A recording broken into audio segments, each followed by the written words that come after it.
Hello po mga kababayan, si Dante Maravillas. Dito ulit tayo po sa ating podcast, Life with Dante M. Sa patuloy nating pagsishare ng mga inspiring verses in the Bible. Lalo sa mga taong hindi na mapakali siguro, napakaraming mga bagay-bagay na bumabagabag sa kanilang isipan at sa kanilang puso, sa kanilang damdamin. Ay hindi siya mapakali, hindi makatulog dahil sa mga patong-patong na mga kabigatan sa buhay. Pero sabi po sa Bible, sa Psalm 46:10, Be still and know that I am God. I will be exalted among the nations.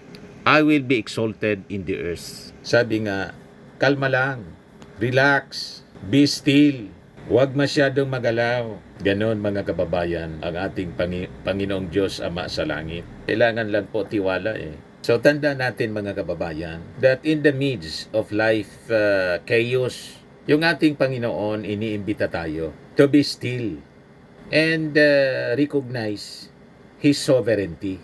So when we quiet our hearts and acknowledge His control, so we find peace beyond our circumstances. Yan ang mangyayari sa atin pag nagtitiwala tayo ng buong buo sa kanyang power, sa kanyang sovereignty all over the earth, in the whole universe. Siyempre kasama yon, kasama doon yung ating buhay.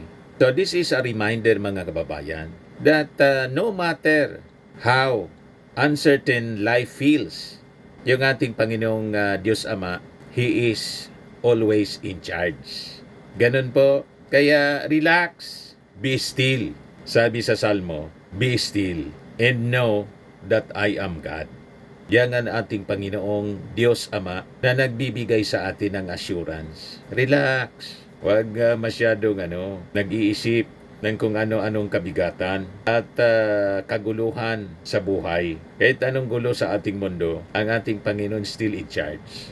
Lumindol man po, bumaha at bumagyo, God is in charge. Be still. So samahan po ninyo ako sa ating maiksing panalangin.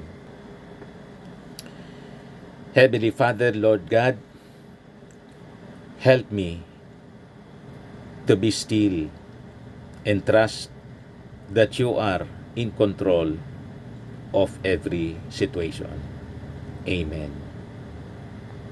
So yun atin pong short video ngayon sa ating pag-share sa inyo ng mga inspiring verses in the Bible. So lagi nating tatandaan sa buhay mga kababayan, you become what you believe.